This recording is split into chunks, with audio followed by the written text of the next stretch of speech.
Okay, good afternoon, students. We welcome you to YFC COVID-19 Learning Platform. I'm your social study teacher, Sir Papist. Today, we will talk about colonization and nation building. Before we do that, let's look at how a country that we call Gold Coast became Ghana, vis-a-vis those that came here. Now we realize that a country that was having no name, it was termed as West Coast of Africa. So when you take the map of the world or Africa, you realize that where we are located, there's a sea. Then we are on the western part of Africa. So the name of this country or valley was previously called what? West Coast of Africa. Now, when the whites came, we realized that the first country to come here was Portugal. They came here in 1471. Now, we realized that when they came here, they realized that there is what? Abundance of gold and oil in our country. So they name our country what? Gold Coast. That is the reason why we have what? Gold Coast. Now, let's fast forward and look at what we meant by what? Colonization. Now, colonization is the way a stronger country takes control of a weaker country. Now, someone asked, what's a stronger country or a weaker country? A stronger country is a country that is more powerful in terms of ammunition, in terms of resources, in terms of manpower. And a weaker country is a situation or a country that do not have all these things. They have less resources, they have less manpower, they have less guns in terms of going for a war. So the stronger country will rule over the weaker country. Now, we are still on our topic, so let's analyze it. Now we have nation building. Nation building is the improvement in the well-being of the people. Someone will ask, what is the improvement of the well-being of the people? Previously, you realize that we are not having so many schools, but as of now, we have so many schools. There were no hospitals in some areas, and now hospitals are springing up each day and night. So there has been an improvement of where we were to where we are now. Now our roads, when somebody was sick in previously, you realize that it was difficult for you to transport the person from here to Komfo-Anokye Hospital. And now we have tar roads, we have various cars that will be able to help you to transport the person to the hospital. So here there has been changes, there have been gradual improvement in the well-being of the people. That is why we are saying that nation building. It's a process. You can't just wake up one day and say that we have improved. It's a process. So we said that is the improvement in the well-being of the people. Now, so when you take an example, you can say that improve hospitals. You have improved schools. Now schools are changing. It's not in the olden days. You realize that we were using chalks and other things, which spoiled the eyes of teachers. But now there has been improvement. So we have a marker board and a marker, which is an improvement, and is environmental friendly. So now we are saying that there's improvement. Going back, you realize we want to emphasize on colonization. We can say that a stronger country can also be referred as colony.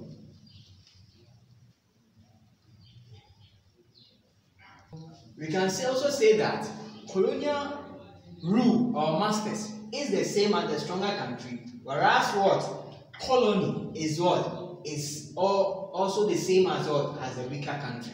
So when I ask you that, who is a colonial master or what is a colonial rule? You say that it is where a stronger nation rules a weaker nation. And a colony is what? Is a nation which is being ruled by what? By a strong guy. Let's start again. Just you can realize that a country was born, and that country was Gold Coast. Now let's see. We said that Britain was among those who came to our country.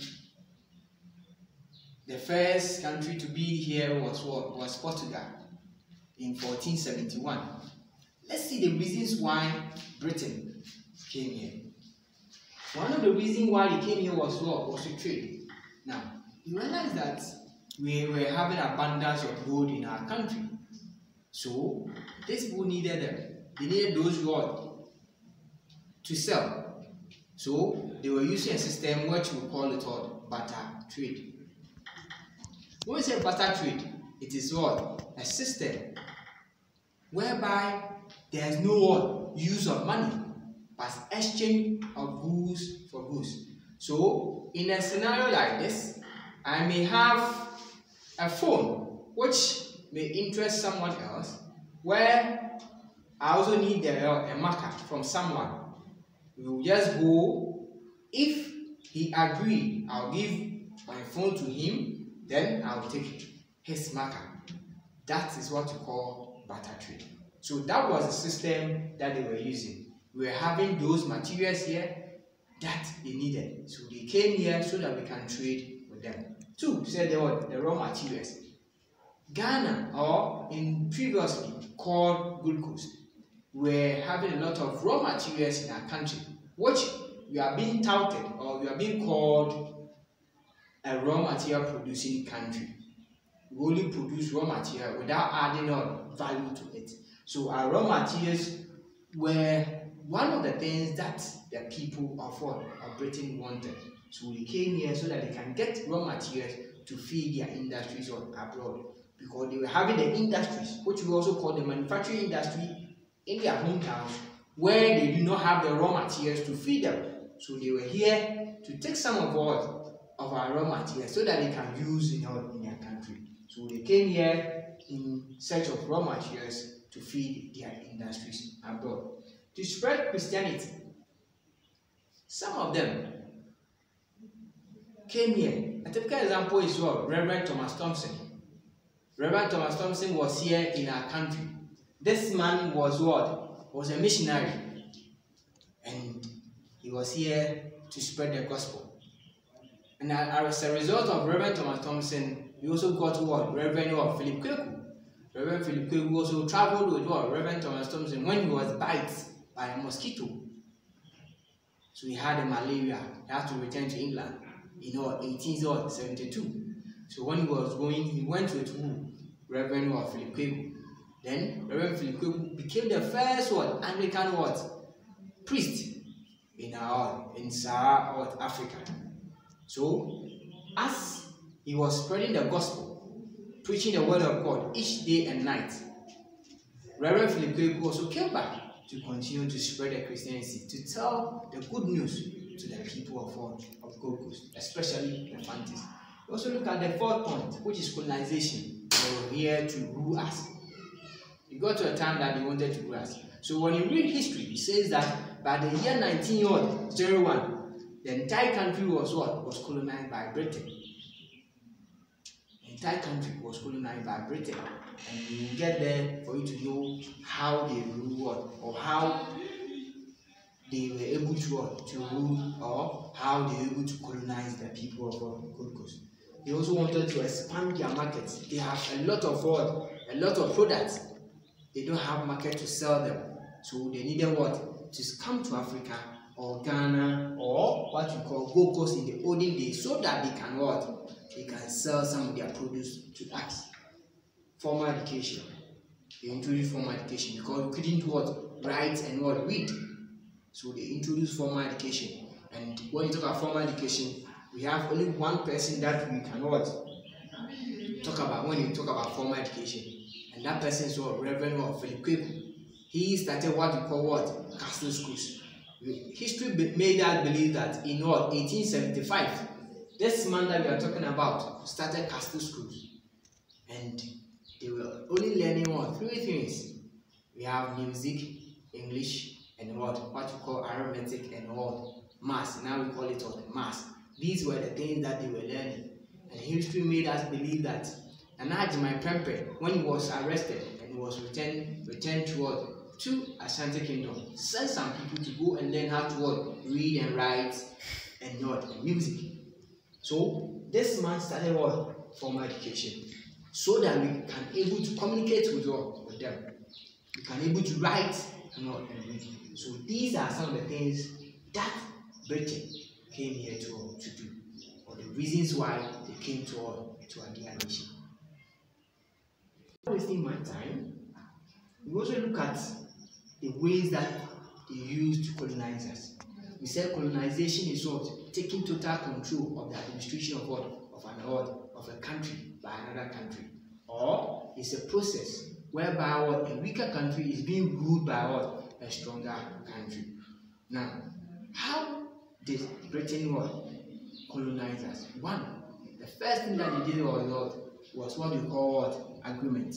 The agreement that we are talking about was called the Bond of 1844.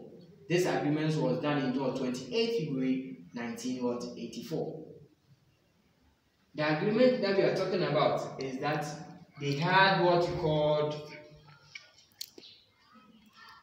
a peaceful agreement with the Fanti state. The reason behind that agreement was that to punish the Ashanti Kingdom. They wanted to protect the Fanti states and punish the Ashanti Kingdom. So there's this saying that it was that time that thing was done. So during the year 1844, the people of the southern states, what about the southern states? They're talking about those are the coastal area, Accra, Cape Coast. Those are the coastal area. They signed the agreement with Britain that they should protect them against the Ashantis, because the Ashantis were troublesome. They wanted to deal directly with Britain, and the Fanti said no. So they enslaved the Fanti state. Therefore, they sat down and agreed with Britain so that they can sign an agreement so that they'll be able to protect them against the Ashanti state. Now we go to the next one, which is force, or in some people we call it a war. There was a war between the Ashantis. Because they had an agreement here. The Fantis had an agreement with Britain that they should protect them against the Ashanti state. Therefore, Britain started having more conflict with the Ashanti state. So in history, it made us to believe that there were 4 wars between the Ashantis and Britain. The first one was Akatamanso. The second one was Samanko, the Yasantua War, which is the last war, and the Segrant War, or Seganet War, or which we call it Segaranti War. So these were the 4 wars in which Britain and the Ashanti fought. The first 2 wars, which is the Katamanso and the Samanko, was won by the Ashantis. The last 2 was also won by Britain. So the Yasantua War and Segrant's War or Segaranti War was won by Britain. So in history made us to believe that by the year 1901, Ashanti was part of the British colony. Now we move to the last one, which we call persuasion, or in some books they call it a referendum. They went to the northern part of Ghana in 1900, and they had what you call a referendum. What is a referendum? It is whereby you made to believe that you agreed or not. So here, if you agree, you raise your hands up. Those who do not agree, they put their hands up. Or it's just like what we have the new districts. When we were creating new regions. When we were creating the new regions, we had to go for a referendum where people will agree or disagree. So in 1900, we had what they call a referendum or persuasion by the British colony, and they moved towards the northern part of Ghana. So history made us to believe that people voted for to be part of the British colony. Then, by the year 1901, which is what the end of the Yasantua War in 1902. So that by the year 1902, the whole country we call Gold Coast was part of the British colony. So this is the way by which the country called Gold Coast was colonized by Britain. I hope the lesson was interesting. Hoping to meet you again in our next episodes. All I'll say is that go through it. If you have any question, you can send it to me, then I will send. I wish you all the best.